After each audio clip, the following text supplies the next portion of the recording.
At a briefing, the captain of the port explained that preparatory works to refloat the different parts of the OS35 have taken longer than expected. Remember that we gave the order for the 30th of May back in September, so I think we need to put that into context, that the estimation of end date is fairly accurate. Contractors now expect to begin the refloating operation on the 2nd of June.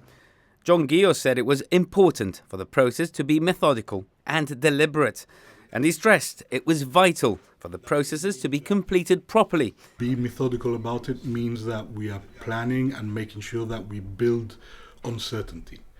Having said that, the worst case scenario right now is we have an unknown amount of residues entrapped in different sections of the hull, both sections of the hull. And as we do the refloat operations, that will be the critical point at which the risk factor increases.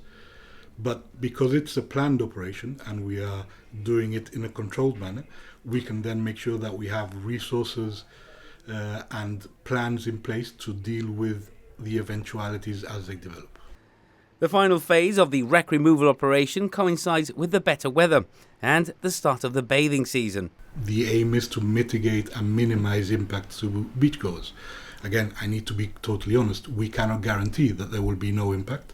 We will certainly do everything possible, and to that end we've already had submission from a very detailed oil spill response plan by the contractors, which we are building on to add a second layer of response capabilities. And as always, we are working very closely with the colleagues in Spain, in Spanish authorities, to see what else we can do to make sure that we control, mitigate and minimize the impact not only to our beachgoers, but to beachgoers and people who enjoy the sea across the board. In recent days, the lifting points have been fitted to the hull of the forward section. A team of experienced divers are now working to seal and test all the compartments. Richard Steenland of Cool tells us that once the forward section is airtight, divers will seal all compartments of the aft section ahead of it being refloated.